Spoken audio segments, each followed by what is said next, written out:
Ayo, segera download Quran Tadabbur, tafsir dalam genggaman Anda.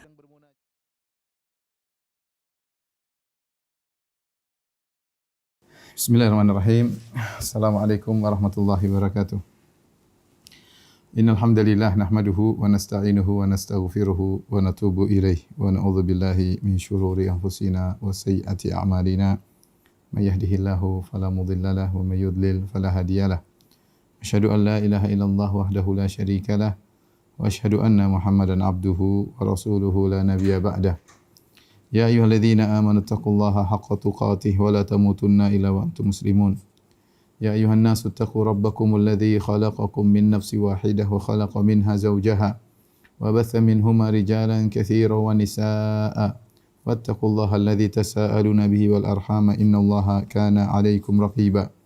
Ya ayyuhalladzina amanu taqullaha wa qulu qawlan sadida yuslih lakum a'malakum wa yaghfir lakum dhunubakum wa may yuti'illaha wa rasulahu faqad faza fawzan 'azima amma ba'd fa inna asdaqal hadithi kitabullah wa khairal huda huda Muhammadin sallallahu alaihi wasallam wa syarrul umuri muhdatsatuha wa kullu muhdatsatin bid'ah wa kullu bid'atin dhalalah wa kullu dhalalatin finnar. Para ikhwan, para akhwat yang dirahmati oleh Allah Subhanahu wa taala, Bapak dan Ibu-ibu yang dimuliakan oleh Allah Subhanahu wa taala, jemaah Masjid Tarbiyah Cilandak yang dirahmati oleh Allah Subhanahu wa taala.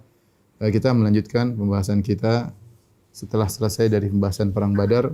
Sekarang kita akan bahas tentang kejadian-kejadian yang terjadi sebelum perang Uhud, karena antara perang Badar dengan perang Uhud ada sekitar 11 bulan ya, atau sekitar setahun ya. Sekitar setahun antara perang Badar dan perang Uhud.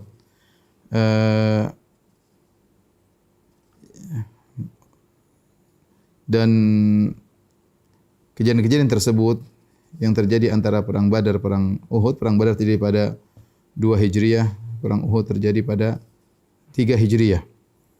Ada beberapa kejadian yang penting yang perlu kita ketahui. Yang pertama di antaranya wafatnya Ruqayyah bintu Muhammadin sallallahu alaihi wasallam. Ruqayyah putri Nabi sallallahu alaihi wasallam, istrinya Utsman bin Affan radhiyallahu taala anhu.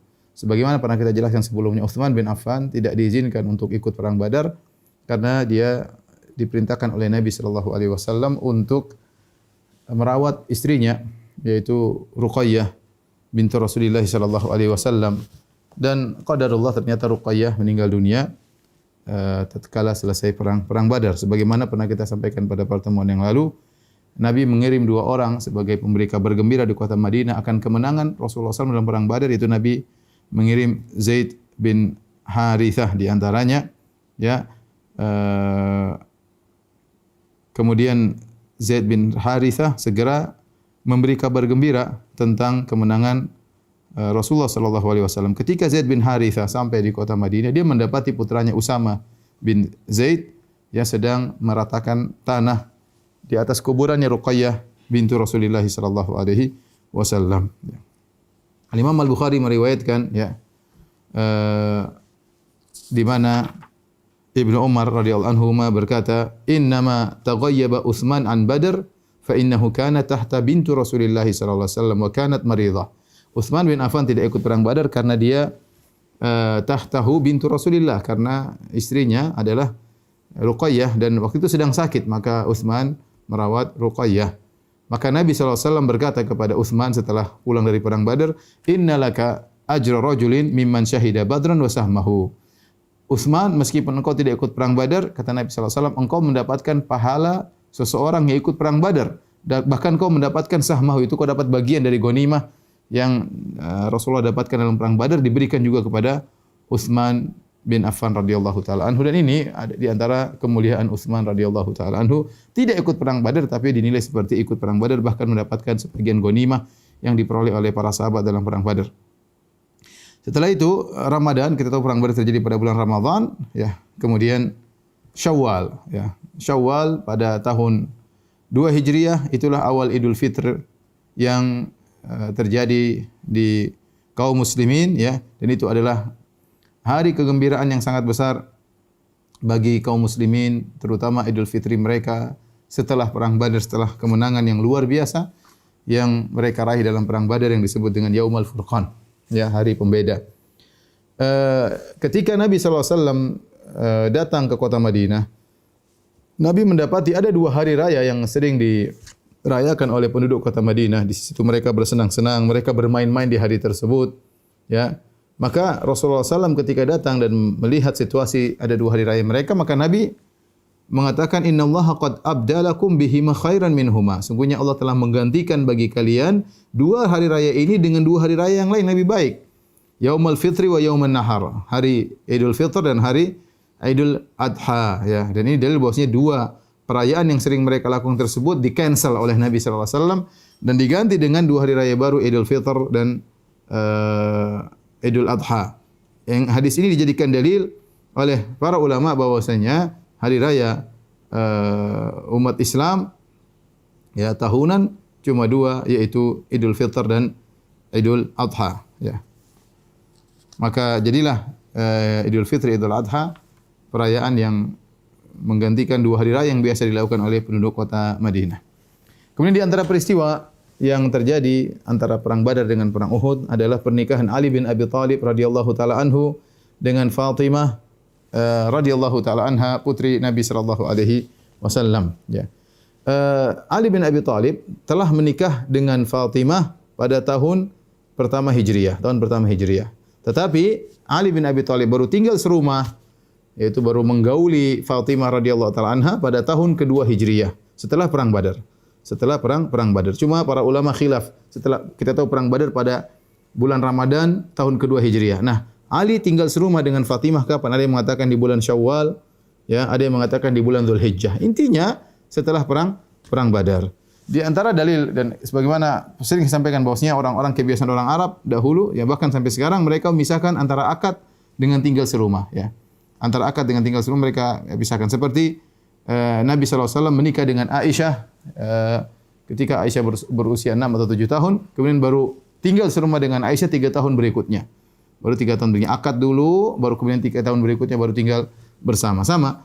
Ali bin Abi Thalib menikah dengan Fatimah, kemudian tahun berikutnya baru kemudian tinggal serumah dengan Fatimah. Adapun dalil bahwasanya Ali bin Abi Thalib tinggal serumah dengan Fatimah setelah perang Badar sebagaimana diriwayatkan oleh Imam Al-Bukhari dan Imam Muslim dari Ali bin Abi Thalib, ya, dalam sahih mereka berdua dari Ali bin Abi Thalib, beliau berkata, "Kanat li syarifun min nasibi minal maghnam yaum Badar." Saya punya onta yang saya dapatkan dari bagian saya dari ghanimah tatkala perang Badar. Saya punya onta.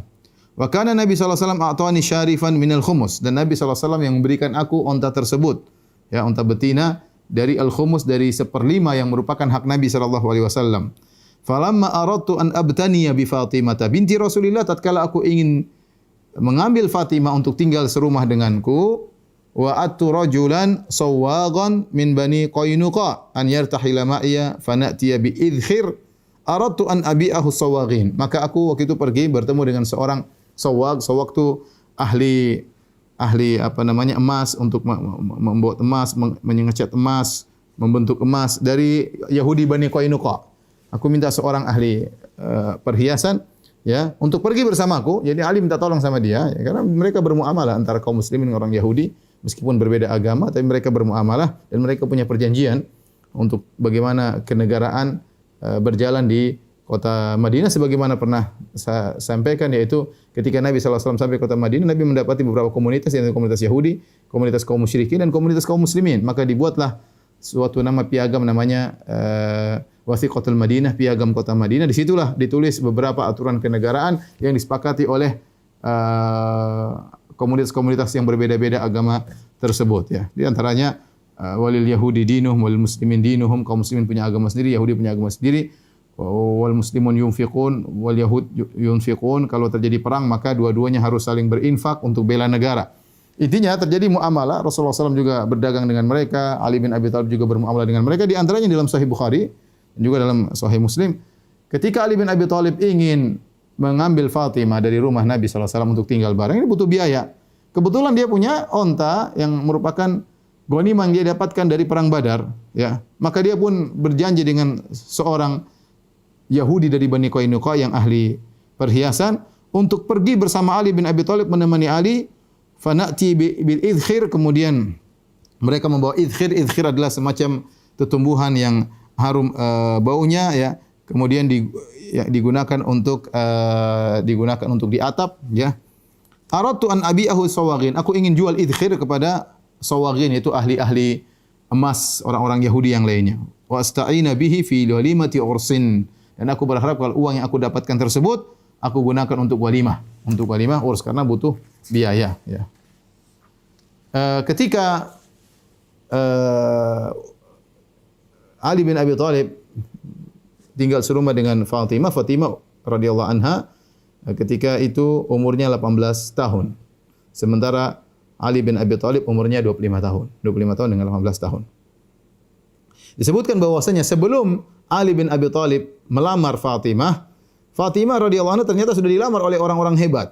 Di antaranya Abu Bakar As-Siddiq. Abu Bakar As-Siddiq melamar Fatimah. Kemudian Umar bin Khattab juga melamar Fatimah ya.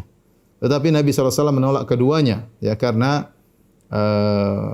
Fatimah masih kecil ya. Dalam riwayat yang sahih dari Ibnu Hibban dan juga dari Nasa'i dengan sanad yang sahih sesuai dengan kriteria sahih Muslim dari Ibnu Buraidah, dari Buraidah radhiyallahu anhu, beliau berkata khataba Abu Bakar wa Umar Fatimah. Abu Bakar melamar Fatimah, Umar juga melamar Fatimah, maka Rasulullah SAW berkata, innaha saghirah, dia masih kecil. Fa khatabah Ali fa zawwajaha. Kemudian dilamar oleh Ali, maka diterima oleh Nabi sallallahu alaihi wasallam. Jadi Nabi berharap Ali yang menikahi dengan putrinya Fatimah, sehingga ketika Ali maju langsung diterima oleh Nabi sallallahu alaihi wasallam. Rasulullah mengatakan dalil bahwasanya melihat umur juga penting dalam pernikahan ya, karena itu lebih mudah untuk saling dekat, saling kasih sayang, kecuali ada maslahat yang lebih besar ya, sebagaimana Nabi SAW menikah dengan Aisyah atas perintah Allah Subhanahu wa taala, karena malaikat Jibril datang dalam mimpi Nabi SAW agar Nabi menikah dengan Aisyah meskipun umur yang jauh berbeda. Demikian juga ada maslahat yang seperti nanti kita sebutkan, Umar bin Khattab menikah dengan Ummu Kulthum, Umar menikah dengan putrinya Ali bin Abi Thalib. Padahal umur yang berbeda, tapi ada maslahat itu pingin nasab, ada hubungan nasab antara Umar dengan Nabi sallallahu alaihi wasallam sebagaimana nanti akan kita sampaikan. Tapi memperhatikan usia antara mempelai lelaki dan mempelai wanita ini juga penting ya, oleh karenanya ketika Abu Bakar dan Umar melamar Fatimah, maka Rasulullah SAW mengatakan dia masih kecil ya. Demikian juga datang dalam satu riwayat dengan sanad yang hasan dari Buraidah, dia berkata, qala nafar minal ansar li Ali. Sekelompok orang Ansar berkata kepada Ali, indaka Fatimah. Fatimah apa? Ayo lamarlah Fatimah, intinya isyarat, lamarlah Fatimah. Maka Ali bin Abi Thalib pun datang kepada Rasulullah SAW. Rasulullah ini sama Ali sepupuan, kan? Ali bin Abi Thalib pamannya Nabi SAW. Nah, Muhammad bin Abdullah, Ali bin Abi Thalib, Abu Thalib dan Abdullah bersaudara, satu ayah, satu ibu. Bapaknya Abdul Muttalib, kemudian sama-sama satu ibu, punya anak di antaranya Abu Thalib dan Abdullah. Abdullah punya anak Muhammad SAW, Abu Thalib punya anak Ali. Ya, hanya saja Ali sejak kecil bersama Nabi karena bapaknya Abu Thalib miskin, sehingga Nabi yang merawat Ali bin Abi Thalib. Ya. Nabi sangat sayang kepada Ali bin Abi Thalib. Akhirnya datanglah Ali bin Abi Thalib kepada Rasulullah SAW. Maka Nabi bertanya, ma hajatu ibni Abi Thalib? Apa keperluan putranya Abu Thalib? Maka Ali berkata, ya Rasulullah, Fatimah bintu Rasulillah. Aku ingin melamar putrimu Fatimah. Maka Rasulullah SAW berkata, marhaban wa ahlan, selamat datang. Halo, selamat datang ya. Nabi tidak ngomong yang lain, cuma selamat datang ya. Selamat, ya, marhaban itu tarhib, yaitu ucapan hangat ya, untuk mengucapkan selamat seperti kita. Kalau orang datang marhaban, ahlan, selamat datang, ayo masuk misalnya. Maka Ali bin Abi Thalib mendengar jawaban Nabi cuma demikian. Nabi tidak mengatakan iya, Nabi tidak mengatakan oke. Kemudian Ali bin Abi Thalib keluar ketemu dengan sekelompok kaum Ansar tersebut dan mereka sedang nunggu apa kabarnya, apakah lamaran Ali diterima atau tidak. Faqalu ma wara'ak? Bagaimana hasilnya lamaranmu kepada Fatimah, kepada Nabi sallallahu alaihi wasallam? Qala ma adri. Kata Ali, saya enggak tahu. Walakinnahu qala li marhaban wa ahlan. Tetapi Rasulullah SAW berkata kepadaku marhaban wa ahlan. Maka mereka mengatakan yakfika min Rasulillah sallallahu alaihi wasallam ihdahuma a'taqal ahl wa a'taqal marhab. Sudah cukup, itu berarti Nabi terima. Nabi bilang marhaban saja berarti sudah diterima. Apalagi ini berkata marhaban wa ahlan. yaitu selamat datang, selamat datang. Artinya marhaban ditambah dengan ahlan ini penekanan. Ya, kalau satu saja Nabi ucapkan berarti diterima, apalagi Nabi ucapkan dua-duanya. Ya. Dalam riwayat yang lain, Ali bin Abi Thalib datang melamar Fatimah kepada Rasulullah sallallahu alaihi wasallam. Kemudian Ali ngaku, dia berkata, "Mali min syai'in fa kaifa?" Kata dia, "Ya Rasulullah, aku tidak punya apa-apa ya. Gimana mau menikah?" Ya, kemudian aku sebutkan tentang hubungan kekerabatan ya. Dan aku melamar putrinya yaitu Fatimah. Nabi bertanya, "Hal laka min syai'?" Kau punya sesuatu? Mau nikah? Mau akad nikah? Ya, mau akad nikah butuh mahar, butuh walimah. Qultu la, kata Ali, tidak ada apa-apa. Maka Nabi ingatkan, "Fa aina dir'ukal hutamiyatu?" Mana baju perangmu yang hebat yang dikenal dengan hutamiyah, yaitu yang kuat kalau terkena pedang maka pedang yang rusak. Mana baju perangmu tersebut? Qala hiya indi, saya ada baju perangku. Kata Nabi, "Fa'atiniha, berikan baju perangmu kepadaku ya." Maka kata Ali, aku radhiyallahu anhu, aku pun berikan baju perangku kepada Nabi sallallahu alaihi wasallam. Maka akhirnya Ali bin Abi Thalib menjual baju perangnya tersebut. Demikian juga sebagian barang-barangnya dia jual untuk nikah, butuh mahar, butuh walimah.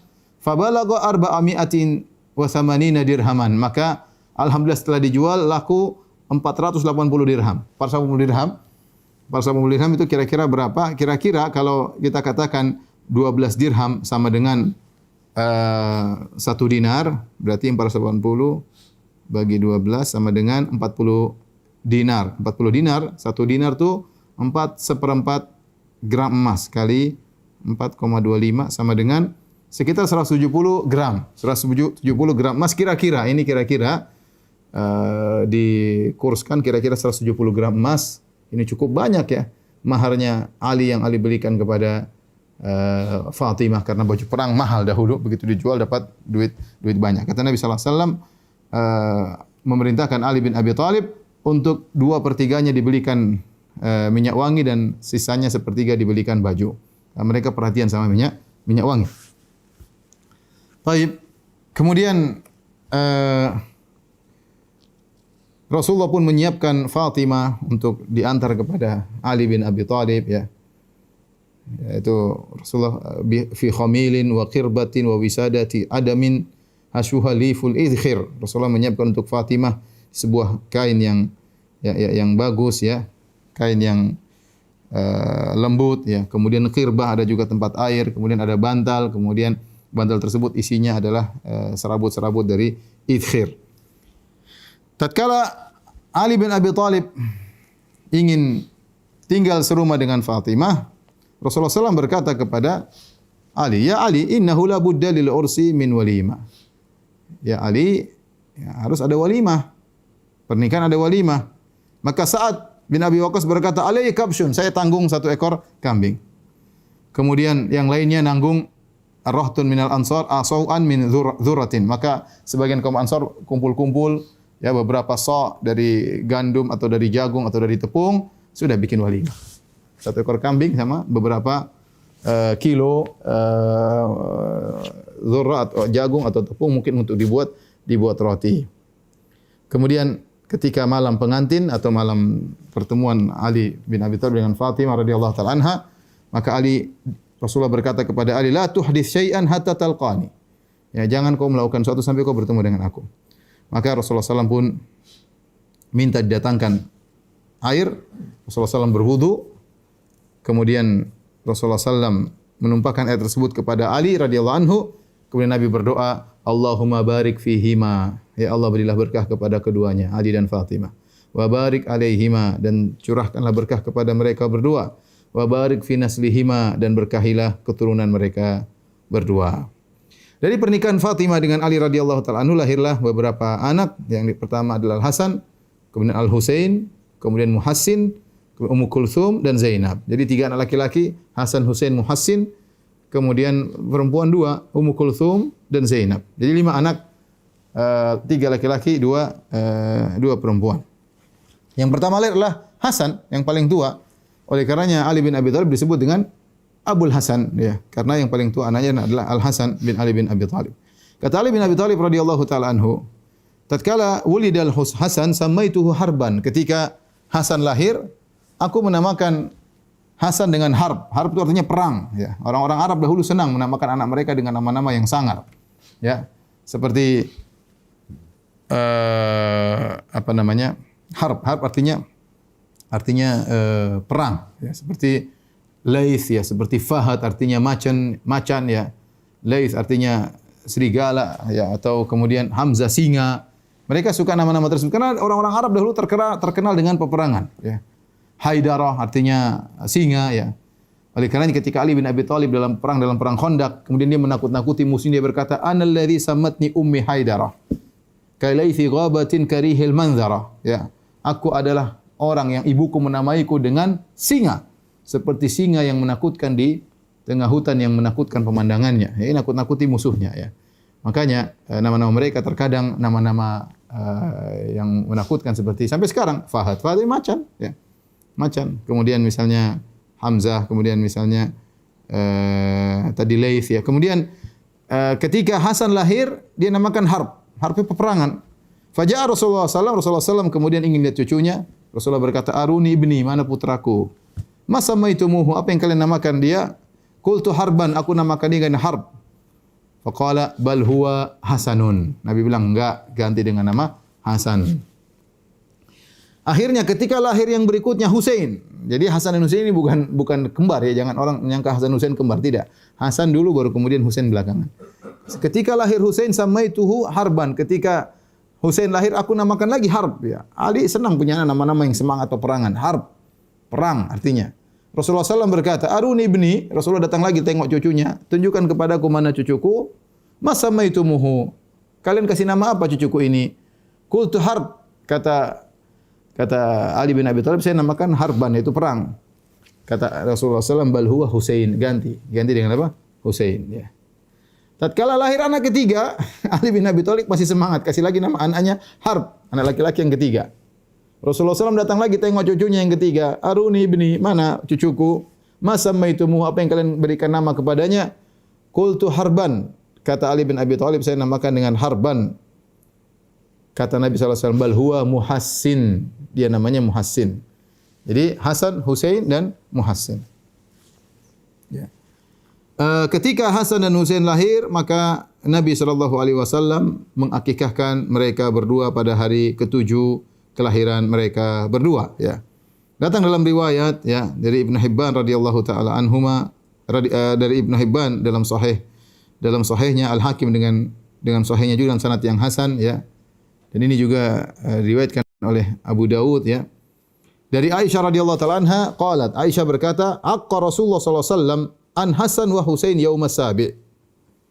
Wa sammahuma. Rasulullah SAW mengakikahkan Hasan dan Husain pada hari ke-7 dan memberi nama mereka berdua pada hari ke-7. Wa amara an yumata an ra'sihimal adha, dan Nabi menyuruh untuk menghilangkan rambut atau menggunduli rambut mereka berdua. Dan Abu Dawud tadi Ibnu Hibban dan Hakim yang riwayat berikutnya dari Abu Dawud dengan sanad yang sahih disahihkan oleh Syekh Al-Albani rahimahullah taala dari Ibnu Abbas radhiyallahu anhuma. Ibnu Abbas berkata, "Anna Rasulullah sallallahu alaihi wasallam aqqa anil Hasan wal Husain kabshan." Rasulullah SAW mengakikahkan Hasan dan Husain seekor kambing, yaitu Hasan seekor kambing, Husain seekor kambing. Ini dibahas oleh para ulama karena kita tahu sunnahnya adalah 2 ekor kambing, ya. Syatani mukafaitani, ya. Kata Nabi sallallahu alaihi wasallam diakikahkan 2 kambing yang setara, ya, untuk laki-laki. Kalau perempuan baru 1 ekor kambing. Tetapi kenapa dalam hadis ini disebutkan Nabi mengakikahkan Hasan 1 ekor kambing dan Husain juga 1 ekor kambing? Datang dalam sebagian riwayat dikatakan kabsyaini, 2 ekor kambing, 2 ekor kambing, ya. Tetapi sebenarnya mengatakan hadis yang seekor kambing juga kuat, dan ini dalil bahwasanya Allah berfirman, "Fattaqullaha masata'tum," bertakwalah semampumu. Kalau seorang kebetulan tatkala hari ke-7, hari akikah, dia tidak punya uang kecuali hanya untuk beli seekor kambing, dia boleh akikah seekor kambing saja, boleh. Ya. Kemudian dia ingin akikah yang kedua lain waktu, enggak ada masalah, dan itu pendapat para ulama, ya, karena bisa dicicil 1 dulu, enggak punya duit, ya. Duit yang lain untuk makan, untuk yang lainnya beli kambing 2 ekor sekaligus enggak mampu, ya udah beli 1 ekor dulu, diakikahkan sebagai bentuk syukur kepada Allah Subhanahu wa taala. Nanti lain waktu diakikahkan lagi yang berikutnya. Wallahu taala alam bisawab. Maka Nabi sallallahu alaihi wasallam mentahnik ya putranya tersebut ya. Adapun Hasan ya, cucunya tersebut Hasan dan Husain. Adapun Hasan bin Ali bin Abi Thalib radhiyallahu anhu ya, putra dari Ali dan putra dari Fatimah Az-Zahra ya. Lahir pada pertengahan Ramadan atau bulan Sya'ban pada tahun 3 Hijriah, yaitu Ali dan Fatimah tinggal serumah pada tahun 2 Hijriah ya. Setelah perang Badar, kemudian tahun berikutnya lahir. Ya, jadi begitu tinggal langsung Fatimah langsung mengandung, tidak lama kemudian tahun berikutnya sudah lahirlah Hasan. Maka Nabi SAW mentahnik, yaitu menggigit-gigit, melumat-lumat korma, kemudian dengan air liurnya kemudian dimasukkan ke dalam mulut Al-Hasan. Dan Rasulullah SAW sangat sayang dengan Hasan. Ya. Terkadang dalam riwayat disebutkan sampai Nabi mengisap lidahnya Hasan. Ya. Rasulullah SAW memeluknya dan Rasulullah SAW mencandainya.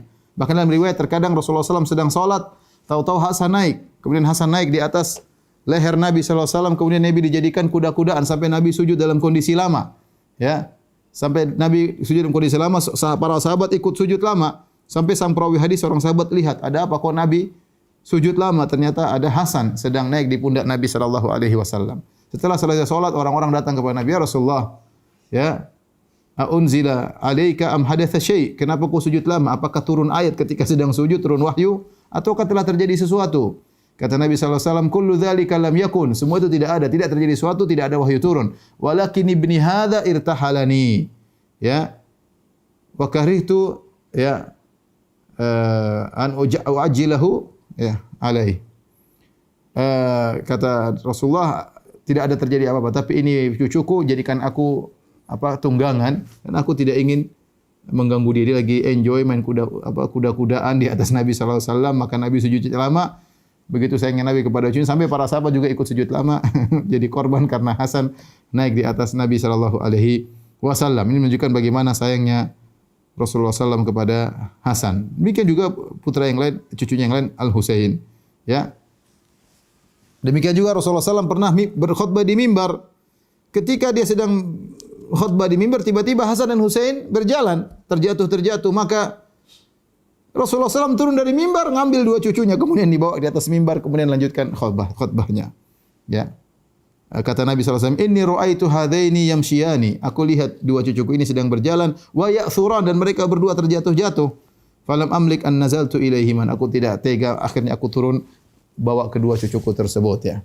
Al-Hasan bin Ali bin Abi Thalib ya, adalah orang yang tampan. Disebutkan Hasan bin Ali dari sangat mirip dari Nabi SAW dari bagian atas ya.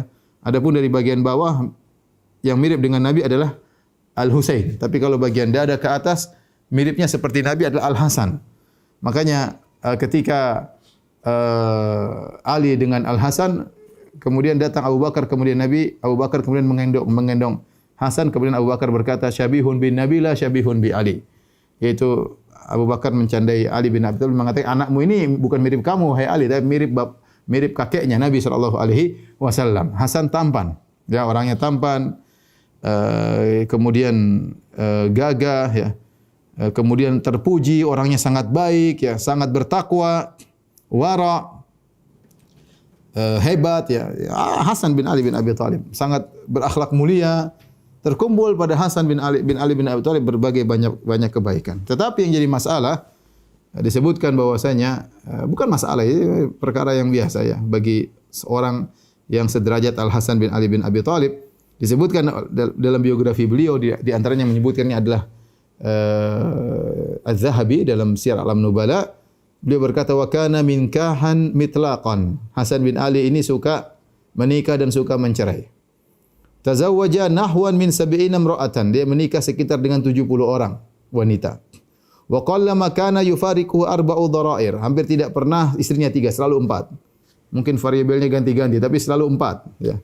Lengkap, ya. Diriwayatkan dari Ja'far As-Shadiq, anna Aliyan qala, Ali berkata kepada penduduk kota Kufah, ya ahlal Kufah, la tuzawwiju Al-Hasan fa innahu mitlaqun.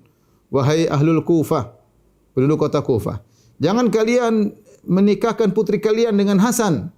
Dia adalah seorang yang suka menceraikan istrinya. Maka ada orang yang komentar terhadap Ali, dia berkata, "Wallahi lanuzawwijannahu." Ya.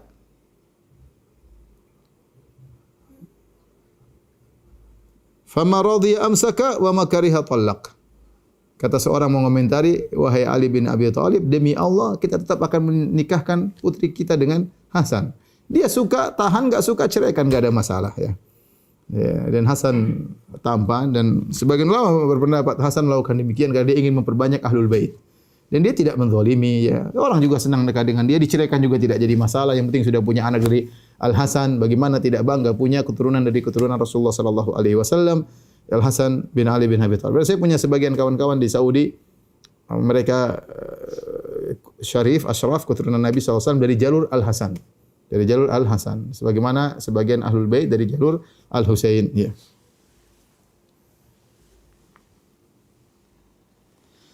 Demikian juga Rasulullah sallallahu alaihi wasallam pernah mencium Al Hasan, kemudian beliau berkata ya, Allahumma inni uhibbuhu fa ahibbah. Ya Allah, sungguhnya aku mencintainya, maka cintailah dia. Wa ahibba man yuhibbuh, dan Allah cintailah orang yang mencintai Al Hasan bin Ali bin Abi Thalib radhiyallahu taala anhu. Ya. Rasulullah SAW dalam Sahih Al-Bukhari dari hadis Abu Bakar radhiyallahu anhu pernah memuji Al Hasan. Ketika Nabi SAW sedang berkhutbah, datang Al Hasan, maka Rasulullah SAW berkata, "Inna ibni hadza sayyidun." Sungguhnya cucuku ini adalah pemimpin. Wa la'alla Allah an yusliha bihi baina fi'ataini 'azimataini minal muslimin. Dan semoga dengan sebab dia Allah akan mendamaikan dua kelompok besar dari kaum muslimin. Dan itu terjadi ya, yang dimaksud dengan dua kelompok besar dari kaum muslimin adalah pasukannya Al Hasan bin Ali bin Abi Thalib dengan pasukannya Muawiyah radhiyallahu taala anhu. Ketika Ali bin Abi Thalib meninggal dunia, maka yang diangkat jadi khalifah adalah Al Hasan ya. Sementara Muawiyah punya pasukan banyak di Syam, maka kemudian Hasan datang dengan pasukannya yang besar, kemudian Muawiyah juga dengan pasukannya yang besar. Ketika mereka bertemu, maka Hasan tanazala ya anil khilafah. Maka Hasan menyerahkan khilafah kepada Muawiyah bin Abi Sufyan. Dan ini menunjukkan akhlak yang mulia dari Hasan. Ya, dia seorang pemberani, dia tidak penakut ya. Dia tidak, tapi dia ingin persatuan kaum muslimin. Sehingga tahun tersebut disebut dengan Amul Jamaah, tahun persatuan. Di antaranya karena pengorbanan Hasan. Dia tidak tamak dengan kepimpinan. Dia tidak tamak dengan penghormatan. Dia serahkan pimpinan tersebut kepada Muawiyah radhiyallahu taala anhu. Dan ini di antara kehebatan Al Hasan bin Ali bin Abi Thalib. Dan Nabi mengatakan, "Inna ibni hadza sayyidun." Sungguhnya cucuku ini adalah seorang pemimpin, dan dia akan mendamaikan dari dua kelompok besar dari kaum muslimin. Ya, dan ini adalah hal yang sangat mengherankan bagi orang-orang Syiah. Kenapa? Orang Syiah paling anti Muawiyah. Mereka mengatakan Muawiyah kafir, Muawiyah kafir, Muawiyah kafir. Kerjaan mereka maki-maki Muawiyah. Sampai saya pernah ke kuburan Baqi, saya dapati sekelompok anak-anak Syiah, kemudian mereka menginjak-injak, memaki-maki, mereka menyangka itu kuburan Muawiyah, maka mereka maki-maki, laknat Muawiyah. Dilaknat Muawiyah di situ ya. Ya, mereka suka mengkafirkan Muawiyah. Sementara orang-orang Syiah punya keyakinan bahwasanya seluruh imam-imam mereka yang 12, di antaranya Ali, Hasan, Husain, dan Hasan adalah imam kedua. Imam pertama Ali bin Abi Thalib, imam kedua Hasan. Kata mereka 12 imam mereka semuanya maksum. Maksum tidak mungkin melakukan kesalahan. Ini yang mereka yakini, maksum. Tetapi aneh, sekarang Hasan katanya maksum, tidak punya melakukan kesalahan. Muawiyah kafir. Ini menurut keyakinan mereka. Sekarang kita berbicara dengan kacamata Syiah. Hasan maksum, tidak mungkin salah. Muawiyah kafir. Nah, kenapa yang maksum ini menyerahkan kepimpinan kepada orang kafir? Ini teka-teki yang tidak pernah mereka bisa jawab. Berarti seharusnya Hasan tidak maksum atau Muawiyah tidak kafir. Adapun bergabung keduanya, Hasan tidak mungkin salah, Muawiyah kafir, maka ini tidak mungkin terjadi. Bagaimana Hasan yang maksum menyerahkan pimpinan kepada orang kafir untuk mengimami kaum muslimin seluruhnya tatkala itu? Dan ini mustahil. Yang benar bahwasanya Hasan tidak maksum dan Muawiyah tidak kafir, ya. Akhirnya sampai sebagian orang Syiah tidak begitu mengagungkan Hasan, mereka lebih mendahulukan Husain, padahal Hasan lebih mulia daripada Husain ya. Dua-duanya adalah cucu Nabi yang mulia, tapi Hasan secara kedudukan lebih mulia daripada Husain radhiyallahu ta'ala anhuma ajmain. Dan ini sebagai kebenaran dari sabda Nabi sallallahu alaihi wasallam, sungguhnya cucuku ini adalah pemimpin yang akan mendamaikan dua kelompok besar dari kaum muslimin. Ini juga adalah tazkiyah, rekomendasi dari Nabi sallallahu alaihi wasallam. Berarti dua kelompok yang bertikai tersebut adalah sama-sama muslimin semuanya. Kelompok Muawiyah maupun kelompok Al-Hasan. Ini juga dalil bahwasanya khalifah boleh diserahkan kepada orang yang mafdhul, yang bukan lebih utama. Hasan tentu lebih utama, ya. Dan masih ada sahabat-sahabat lain yang ikut perang Badar tatkala itu, seperti Sa'ad bin Abi Waqqas, tetapi diberikan kepada Muawiyah. Enggak ada masalah, yang penting kaum muslimin sepakat angkat Muawiyah, bukan dia yang paling terbaik tatkala, tapi boleh dijadikan khalifah. Adapun wafatnya Hasan, maka ada khilaf di kalangan para ulama. Ada yang mengatakan dia wafat sebagaimana biasanya, ya. Datang sebagian riwayat dia wafat seperti biasa, dan sebagian riwayat diperselisihkan tentang kesahihannya bahwasanya dia wafat dalam kondisi diracun. Kemudian khilaf para ulama siapa yang meracuninya tidak diketahui, tidak ada riwayat yang jelas. Tetapi dalam riwayat disebutkan Al-Husain datang kepada Hasan. Dia berkata, ya, man saqaka summan, wahai kakakku, siapa yang berikan kau racun? Kata Hasan, la ukhbiruk, saya tidak akan kabarkan kepadamu. Ya. Akilu amrahu ila Allah, aku serahkan urusannya kepada Allah Subhanahu wa taala. Maksudnya, subhanallah, Hasan tidak pendendam, meninggal dalam kondisi diracuni. Akhlak mulia, meninggalkan kekuasaan, luar biasa. Ini akhlak cucu Nabi satu ini. Al-Hasan radhiyallahu taala, semuanya Hasan juga luar biasa. Dua-dua sama-sama luar biasa, ya. Adapun Al-Husain, maka radhiyallahu anhu, beliau lahir pada bulan Sya'ban tahun keempat, yaitu setahun, ya. Setelah Hasan, beda setahun, ya. Dan disebutkan bahwasanya dia adalah orang yang paling mirip dengan Nabi dari bagian bawah, itu mungkin cara jalannya, bentuk kakinya sangat mirip dengan Rasulullah sallallahu alaihi wasallam, ya. Ali bin Abi Thalib pernah berkata, Al-Hasan asbahun nas bi Rasulillah ma baina sadr ila ras, wal Husain asbahun nas bi Rasulillah ma kana asfala min dzalik. Hasan adalah orang yang paling mirip dengan Rasulullah dari dada ke atas. Adapun Husain adalah dari bagian bawah, ini yang paling mirip dengan Rasulullah sallallahu alaihi wasallam. Dan kedua cucu Nabi SAW, Hasan dan Husain, pernah dipuji oleh Nabi. Kata Nabi SAW, Al-Hasan wal Husain, Sayyida Syababi Ahli Jannah. Hasan dan Husain adalah pemimpin para pemuda di surga. Pemimpin para pemuda di surga. Dan kita tahu Al-Husain radhiyallahu anhu meninggal dengan dizalimi, mati syahid pada tahun 61 Hijriah di Karbala di Irak, ya. Pada hari Jumat, hari Asyura, ya, 10 Muharram, ya.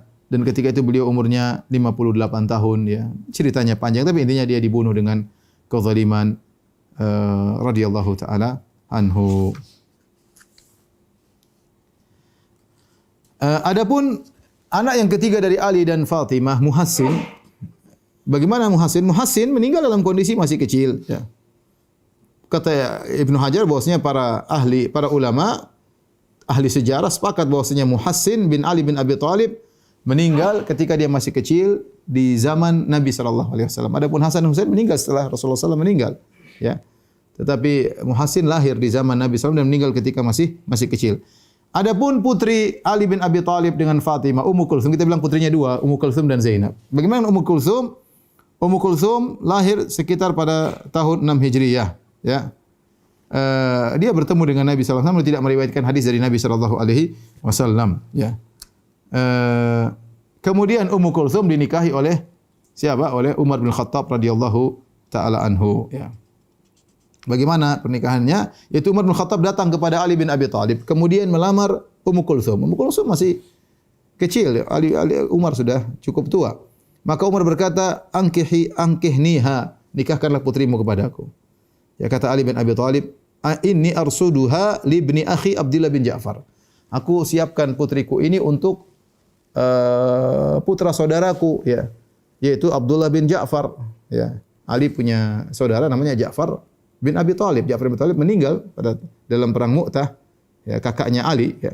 Dan Ja'far punya anak namanya Abdullah, maka dia ingin nikahkan dengan sepupunya. Jadi anaknya Ummu Kulsum menikah dengan sepupunya sendiri Abdullah bin Ja'far, ya, seumur, kemudian sebaya. Maka Umar berkata, ankihniha, fa wallahi ma minan nasi ahadun yarsudu min amriha ma arsuduhu. Kata Umar, nikahkanlah dia denganku. Tidak ada orang yang paling menunggu putrimu seperti aku, ya, kata Umar bin Khattab. Fa'ata Umar, maka akhirnya Umar pun dinikahkan oleh Ali dengan putrinya Ummu Kulsum. Setelah itu Umar datang kepada kaum Muhajirin. Umar berkata, "Ala tuhannuni, tidak kalian ucapkan selamat kepadaku?" Kata mereka, "Biman ya Amirul Mukminin?" Waktu itu Umar adalah khalifah, ya, Amirul Mukminin. "Kau menikah dengan siapa? Kita mau ucapkan selamat, nikah dengan siapa?" Maka Umar berkata, "Bi Ummi Kulthum binti Ali." Umar bangga bisa menikah dengan putrinya Ali bin Abi Thalib. Ummu Kulthum binti Ali wa ibnati Fatimah binti Rasulillah. Saya menikah dengan Ummu Kulthum putrinya Ali dan saya menikah dengan Ummu Kulthum putrinya Ali sekaligus putrinya Fatimah putri Rasulullah sallallahu alaihi wasallam. Ini sami'tu Rasulullah sallallahu yaqul, aku mendengar Rasulullah sallallahu berkata, "Kullu nasabin wa sababin yanqati'u yaumal qiyamah illa ma kana min sababi wa nasabi." Seluruh nasab dan seluruh hubungan terputus pada hari kiamat kecuali hubunganku dan nasabku. Fa ahbabtu an yakuna baini wa bain Rasulullah sallallahu nasabun wa sababun. Aku ingin, ya, aku punya hubungan dengan Nabi sallallahu alaihi wasallam baik nasab maupun kalau tidak nasab ya dengan pernikahan. Ya. Dan ini juga kisah pernikahan Umar dengan Ummu Kulthum juga membingungkan orang Syiah. Kenapa orang Syiah mengatakan Ali ma'sum? Karena imam yang pertama. Sementara mereka mengatakan Umar bin Khattab lebih kejam dari Fir'aun. Mereka mengkafirkan Umar bin Khattab dan berbagai banyak tuduhan. Bahkan mereka melakukan perayaan atas wafatnya Umar bin Khattab. Hari kematian Umar bin Khattab mereka bergembira ria tatkala Umar bin Khattab ditikam oleh Abu Lu'lu' al-Majusi, ya. Ya, Abu Lu'lu' al-Majusi, ya. Mereka bangga dengan hal tersebut. Tapi anehnya ternyata Umar menikah dengan putrinya Ali. Ya, mereka akhirnya memiliki banyak tafsiran. Di antaranya mereka mengatakan apa? Ali terpaksa. Kalau enggak Ali dibunuh. Subhanallah. Sejak kapan Ali penakut? Bagaimana dia rela menikahkan putrinya dengan orang yang lebih kejam dari Fir'aun menurut kacamata Syiah? Ali bukan orang penakut, Ali pemberani. Ali yang ketika masih kecil tidur di tempat tidurnya Nabi sallallahu alaihi wasallam, rela untuk mati membela Nabi sallallahu alaihi wasallam. Ali yang ketika perang Khandaq melawan Amr bin Wud, tokoh hebat yang kemudian yang maju adalah Ali bin Abi Thalib. Siapa yang bilang Ali? Ali sangat pemberani radhiyallahu taala anhu. Kalau memang Umar ini bermasalah, ngapain dia rela melepaskan putrinya kepada lelaki bermasalah yang lebih kejam dari Firaun? Ya, bahkan mereka bikin cerita ketika Umar bin Khattab datang ke rumah Ali, dobrak pintu sampai Fatimah tergeser sampai akhirnya Muhassin keguguran. Kata mereka Muhassin meninggal keguguran gara-gara siapa? Gara-gara dipukul oleh Umar. Kemudian Ali diam-diam saja, istrinya digituin sama Umar. Ini semua cerita kebohongan orang-orang Syiah.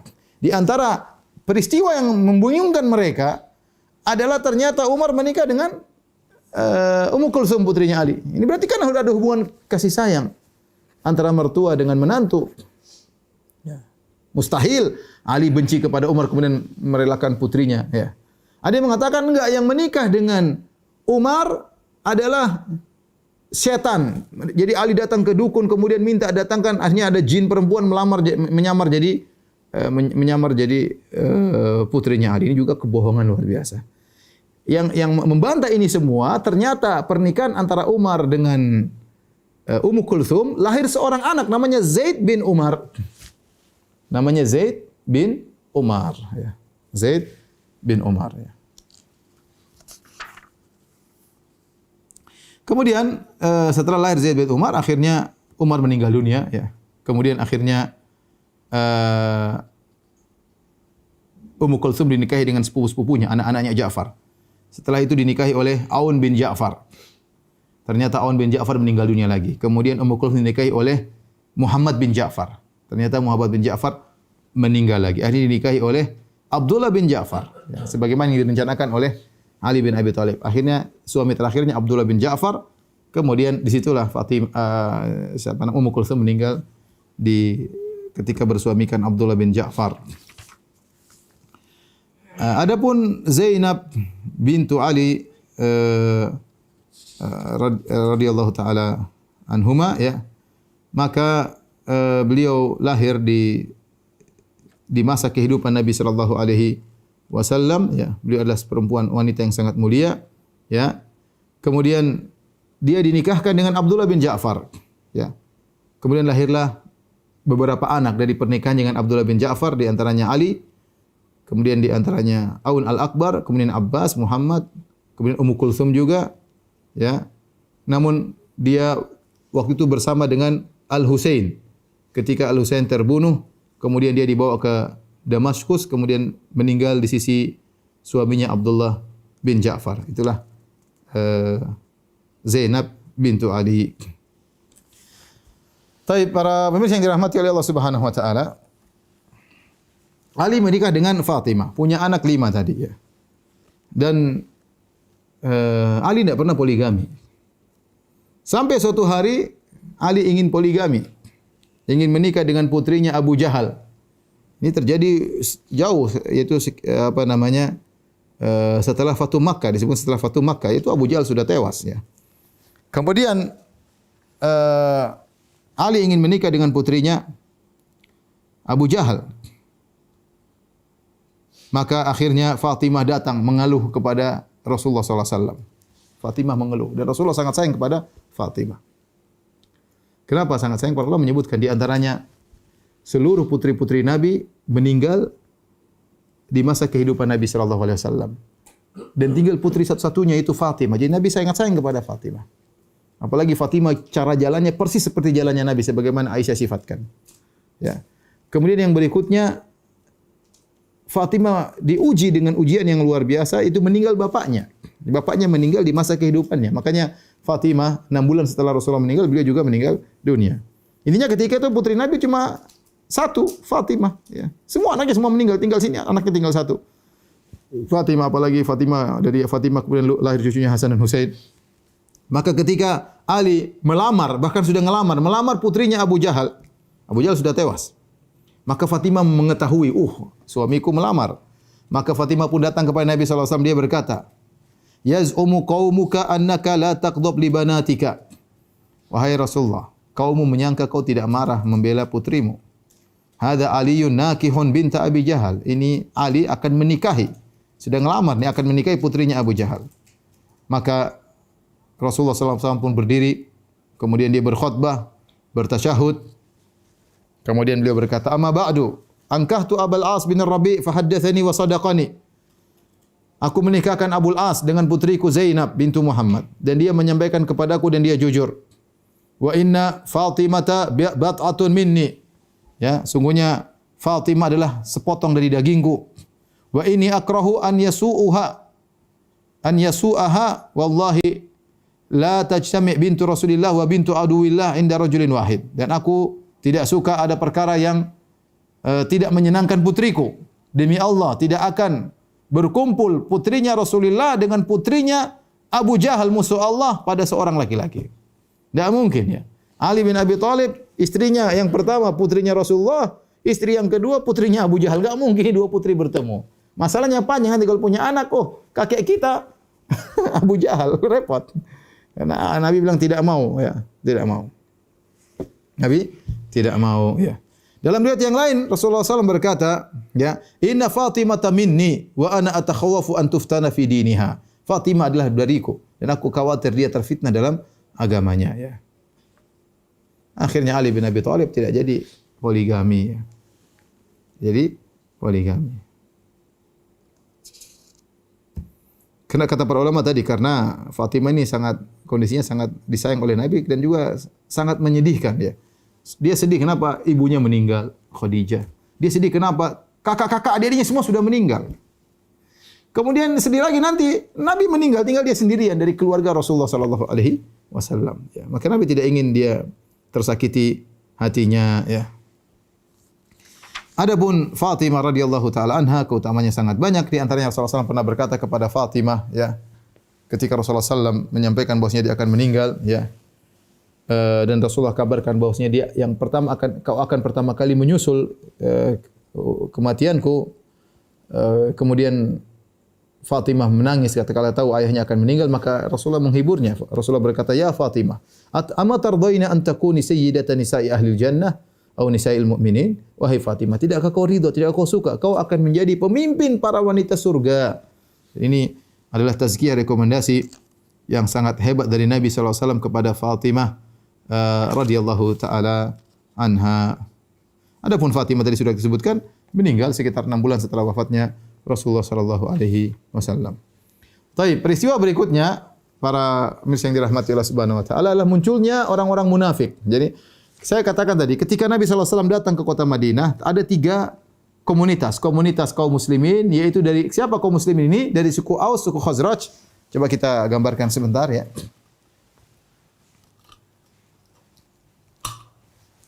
Jadi ketika Nabi ke kota Madinah, Nabi sallallahu alaihi wasallam datang ke kota Madinah.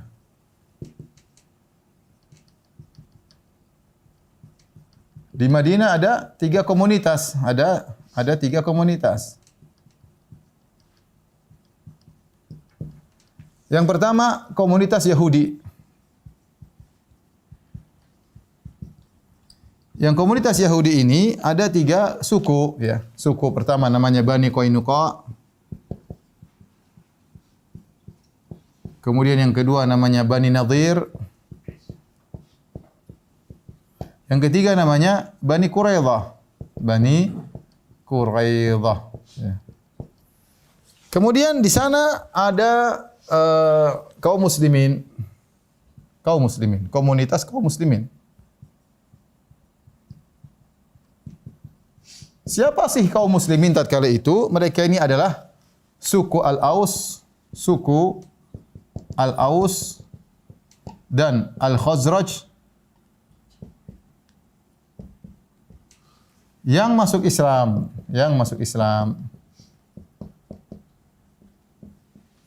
Yang mereka disebut dengan kaum Ansar. Jadi Al-Ansar. Jadi kaum Ansar ini berasal dari suku Al-Aus dan suku Khazraj. Kemudian komunitas ketiga ada kaum musyrikin.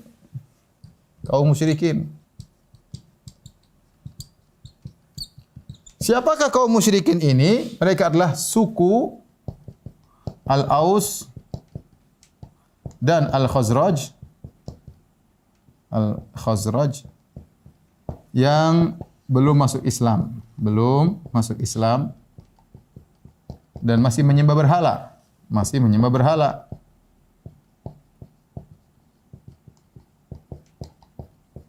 Siapakah pemimpin mereka? Pemimpin mereka namanya Abdullah bin Ubay bin Salul.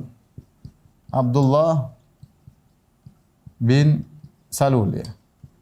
Dan ini dari suku Khazraj, dia Al-Khazraji ya. Al-Khazraji dari suku Al-Khazraj. Dia inilah ketika terjadi namanya perang Bu'ats. Perang Bu'ats itu 5 tahun sebelum Nabi berpindah ke hijrah kota Madinah, terjadi perang saudara. Suku Aus dan suku Khazraj ini suku dua bersaudara. Ya, yang mereka kembali kepada seorang wanita namanya Qailah. Ya, mereka disebut Banu Qailah. Satu nenek, tetapi mereka terjadi salah paham sehingga terjadi perang saudara sampai sekitar 120 tahun. Puncak peperangan mereka adalah namanya perang Bu'ats. Perang Bu'ats itu perang pemecahan dan semua senior-senior mereka meninggal dunia. Yang masih tersisa cuma ini, Abdullah bin Ubay bin Salul dan suku Khazraj. Sehingga ketika semua senior mereka sudah meninggal, suku Aus, suku Khazraj sepakat untuk mengangkat Abdullah bin Ubay bin Salul sebagai pemimpin mereka. Siap dipasang mahkota di kepalanya Abdullah bin Ubay bin Salul. Qadarullah, ternyata Nabi berdakwah, dikirimlah Mus'ab bin Umair, akhirnya banyak kaum Ansar masuk Islam, suku Khazraj masuk Islam. Akhirnya begitu Nabi datang, yang jadi pemimpin adalah Nabi sallallahu alaihi wasallam. Maka Abdullah bin Ubay bin Salul ini apa? Sakit hati. Sehingga yang lain sudah pada masuk Islam, dia enggak mau masuk Islam dan dia punya sekelompok pada tidak mau masuk Islam. Setelah perang Badar,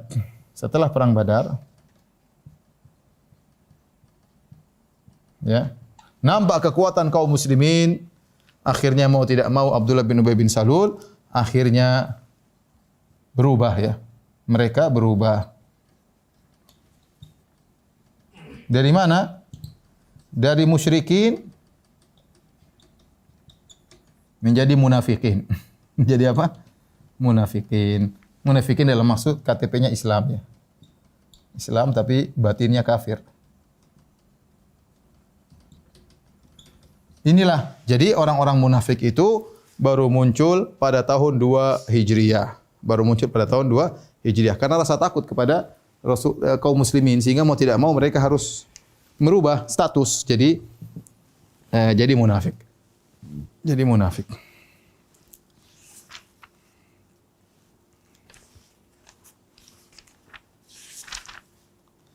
Taib, kita sampaikan kisah terakhir ya. Insyaallah tentang namanya Ghazwat Bani Qainuqa. Ya ini apa namanya? Jadi ini komunitas Yahudi 1 2 3 yang pertama kali terusir ini. Ini nomor 1 terusir. Nomor 2 terusir Bani Nadir, terusir. Nomor 3 Bani Quraidah dibunuh. Ya, dalam perang Khandaq. Nanti akan kita sampaikan perang Khandaq tahun 5 Hijriah ya. Sebenarnya komunitas Yahudi ini ya, mereka punya perjanjian damai ya, Perjanjian damai dengan siapa? Damai dengan kaum muslimin.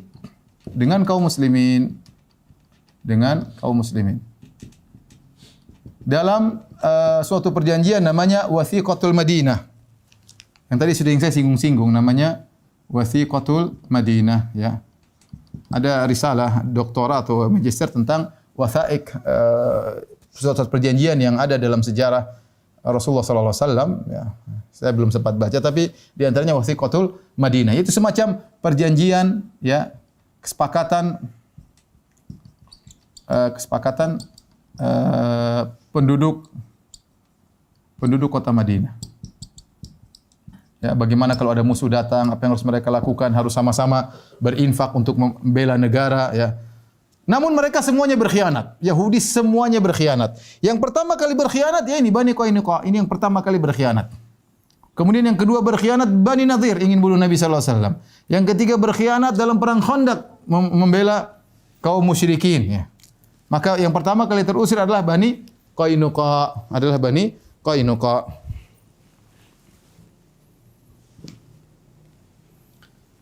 Kayaknya kita tunda aja lah pekan depannya. Kayaknya gitu aja pekan depan. Ya sudah hampir 1 jam. Kita buka tanya jawab aja ya. Kepada para pemirsa kalau ada yang bertanya, saya persilahkan. Wallahu taala a'lam bissawab. Pertanyaan Ustaz mau ke host, ada beberapa pertanyaan. Yang pertama dari Reza. Assalamualaikum Ustaz, bagaimana hukumnya setelah menikah dengan alasan tertentu? Sementara saya sekarang usia 31 tahun. Apakah ada unsur berdosa? Yang kedua, bagaimana tips memilih istri yang soleha dan menikah semata-mata karena Allah Subhanahu wa taala? Terima kasih Ustaz atas jawabannya. Ini derita jomblo ya, derita jomblo. Derita jomblo masih terbiah.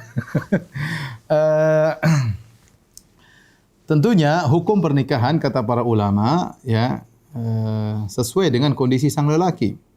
Bisa menjadi wajib, bisa menjadi sunnah, bisa menjadi mubah, bisa menjadi makruh, bisa menjadi haram. Ya, sebagaimana sudah kita jelaskan dalam kitabun nikah ya. Menjadi wajib kalau ternyata dia khawatir terjerumus dalam kemaksiatan.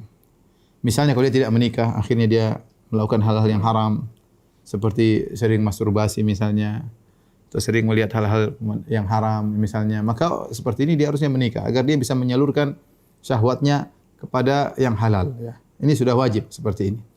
Yang kedua, kalau dia ternyata bisa menjaga diri, dia tidak terjerumus dalam perkara yang haram, namun dia masih bisa bertahan, maka ini hukumnya sunnah. Hukumnya sunnah ya. Yang ketiga, kalau ternyata ya tidak ada masalah, dia juga enggak terlalu berhasrat, enggak terlalu ini ya, maka hukumnya mubah, bisa menjadi haram kalau dia menikahi seorang wanita dalam rangka menyakiti, dalam rangka balas dendam misalnya dan yang lainnya, tentu Allah Maha tahu. Di zaman sekarang ini saya rasa cuma berkisar pada wajib atau sunnah, apalagi dengan tersebarnya syahwat di zaman seperti ini,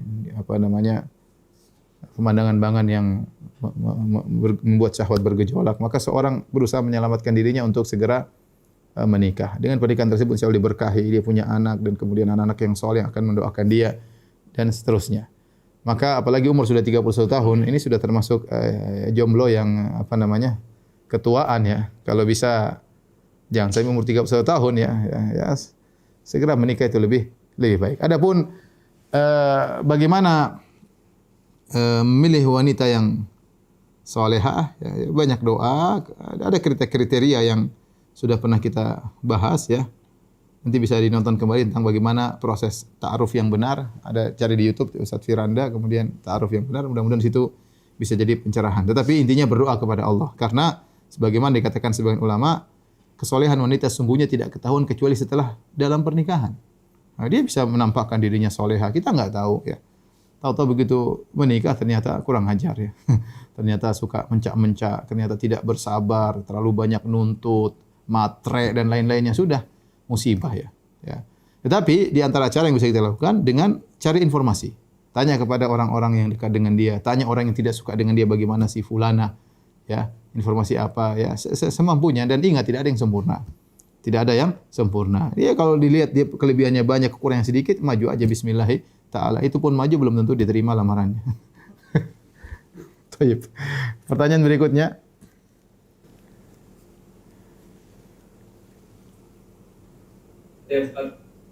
Menikah dengan cara diwakilkan karena waktu tersebut telah tidak memungkinkan untuk pulang kampung karena pandemi. Bolehkah cara demikian? Boleh, pernikahan bisa dua dengan diwakilkan. Kita mewakilkan kepada seorang, entah saudara kita, entah kakak kita, siapa yang bisa kita wakil kita. Dia yang maju melamar, dia yang melakukan akad pernikahan, dia mengatakan saya mewakili si fulan, ya. Ini bisa dilakukan. Atau cara kedua dengan video call, ya.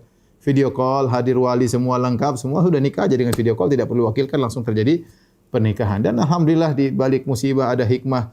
Sebagian orang bahagia, kenapa? Karena menikah di masa pandemi tidak terlalu banyak biaya, tidak terlalu banyak biaya. Karena kalau selain masa pandemi harus sewa gedung, harus apa, belum walimah begitu banyak dan macam-macam, kita tek bengeknya. Oleh karenanya sebagian orang semangat menikah di musim pandemi ini, alhamdulillah diantaranya mengurangi biaya sehingga biaya bisa difokus untuk persiapan rumah tangga, karena namanya kehidupan rumah tangga butuh biaya yang banyak. Wallahu a'lam bishawab. Pertanyaannya tentang pernikahan terus nih, Pak. Ini jomblo-jomblo semua ini yang nonton kayaknya. Tayyib, silakan. Selanjutnya, Anda mau bertanya Ustaz, jika Anda menawarkan diri untuk dinikahi oleh calon suami yang dulu gagal menikah, tapi Anda belum tahu apakah calon yang dulu ini sudah benar-benar hijrah atau belum. Jika dia bersedia lagi dengan pernikahan, apakah yang harus dilakukan memastikan bahwa Ivan ini sudah hijrah? Tidak jadi masalah seorang menawarkan dirinya untuk dinikahi oleh seorang lelaki yang soleh, ya. Namun sebaiknya melalui perantara. Melalui perantara. Maksud saya wanita berusaha menjaga harga dirinya, kasih isyarat kepada laki tersebut, ya. Jangan dia telepon aku adalah milikmu, ya. Terlalu vulgar, enggak ya? Karena wanita asalnya dicari. Ya, laki yang mencari, maka bisa dengan lewat kakaknya atau lewat temannya dengan memberi isyarat agar sang lelaki mau melamar dia. Adapun mengecek apakah dia sudah berizin atau tidak, maka lihat bagaimana bisa mengecek akun-akun medsos yang dia miliki, pergaulannya, temannya. Tidak ada masalah kita mengecek untuk meyakinkan apakah calon kita ini soleh atau tidak. Kalau ternyata dia sudah berhijrah, sudah serius, sering ngaji dan yang lainnya, maka bismillah. Sekali lagi saya katakan kepada para jombloan dan jomblowati bahwasanya tidak ada yang sempurna. Calon kita enggak ada, kita sendiri tidak sempurna, kita banyak kekurangan. Demikian juga pasangan kita juga, calon pasangan kita juga banyak kekurangan. Apalagi setelah kita menjalani kehidupan rumah tangga, kita akan tahu masing-masing kita punya kebobrokan yang harus kita kita mengerti, ya, kekurangan dari pasangan kita. Tapi ini semua kita bicara masalah sirah, apa hubungannya dengan masalah jomblo. Mungkin karena status pernikahan Ali bin Abi Thalib dengan Fatimah, maka digatok-gatokkan, maka jomblo-jomblo semangat bertanya. Silakan pertanyaan berikutnya. Pertanyaan selanjutnya dari Abu Musa di Riau.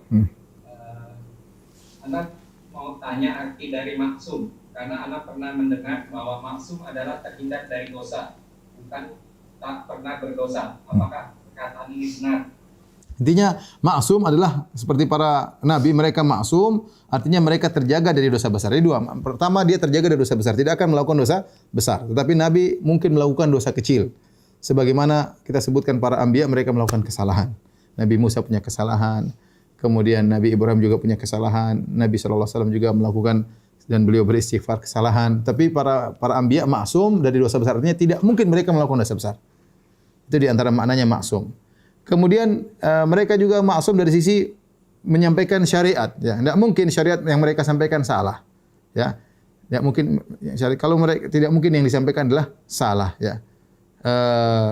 Kemudian para nabi kalau melakukan kesalahan pasti ditegur karena apa yang mereka lakukan berkaitan dengan syariat, berkaitan dengan syariat. Sebagaimana Nabi ditegur beberapa kali, abasa wa tawalla an jahul a'ma, ya, ini Allah tegur. Kemudian dalam ayat yang lain, ya ayuhan nabi lima tuharrimu ahlallahu lak. Ditegur juga oleh Allah Subhanahu wa taala. Allah juga tegur afallahu anka lima adzinta lahum. Allah juga tegur Nabi sallallahu alaihi wasallam. Allah juga tegur dalam ayat yang lain, maka lin nabi an yakuna lahu asran hatta yuskhina fil ard. Allah juga tegur, ya. Allah juga tegur dalam ayat yang lain, maka lin nabi aistaghfirul musyrikin walau kanu makanil nabi walladzina amanu yastaghfirul musyrikin walau kanu uli qurba. Sekitar 5 tadi saya sebutkan di mana Nabi pernah ditegur oleh Allah Subhanahu wa taala. Itu di antara bukti kemaksuman Nabi sallallahu alaihi wasallam. Adapun kita tidak ada yang maksum. Karena kalau kita melakukan kesalahan, enggak ada yang tegur. Wahyu sudah terputus, ya. Maka di antara makna maksum saya katakan tadi adalah maksum tidak mungkin melakukan dosa besar, ini mustahil terjadi. Kalaupun melakukan dosa kecil maka Allah tegur. Kenapa? Karena semua yang diucapkan dilakukan oleh Nabi akan menjadi syariat. Oleh karenanya Nabi maksum dari sisi pemberian kepada menyampaikan syariat tidak mungkin salah, tidak mungkin salah. Wallahu a'lam bishawab. Pertanyaan terakhir, Ustaz, dari David di Bekasi. Kenapa orang-orang Syiah mengkultuskan Husain? Wallahu a'lam bishawab. Semuanya sebenarnya Hasan, kalau saya katakan Al-Husainah lebih afdal daripada Husain karena pujian Nabi kepada Hasan lebih banyak, ya. Tetapi Husain kenapa begitu diperhatikan? Karena dia mengalami ujian yang berat, dibunuh dengan kezaliman. Dibunuh dengan kezaliman, ya. Adapun kenapa lebih mengkultuskan Husain, ya. Wallahu a'lam, saya juga tidak tahu kenapa, ya. Padahal Hasan lebih afdal daripada Husain, ya. Tetapi dengan kisah Husain ini mereka mengkait-kaitkan dengan sahabat yang lain. Seakan-akan dengan terjadinya peristiwa Karbala ini berarti para sahabat itu kafir, para sahabat itu begini, kemudian Muawiyah jadi tumbal, harus mengkafirkan Muawiyah dan yang lain-lainnya, ya. Kita juga tidak tahu sebabnya kenapa, tetapi demikianlah mereka menjadikan cerita wafatnya, mati syahidnya Husain radhiyallahu taala anhu dalam peristiwa Karbala sebagai sarana untuk mengobarkan permusuhan kepada para sahabat yang lain. Dan ini saya enggak tahu kenapa bisa demikian. Ya, mereka telah digelincirkan oleh syaitan, kemudian juga banyak lagi cerita-cerita yang tidak benar yang mereka sampaikan. Wallahu ta'ala alam bisawab. Demikian saja kajian kita. Insyaallah kita lanjutkan pekan depan, ya, masih tentang peristiwa-peristiwa yang terjadi menjelang perang Uhud. Insyaallah 2 pekan lagi baru kita mulai masuk perang Uhud. Masih pertemuan depan masih peristiwa yang terjadi menjelang perang Uhud insyaallah taala. Kurang lebihnya saya mohon maaf kepada para jamaah tarbiyah. Insyaallah kita bertemu lagi dengan izin Allah pada pekan depan pada waktu yang sama باذن الله تعالى وبالله التوفيق والهداية. السلام عليكم ورحمة الله وبركاته.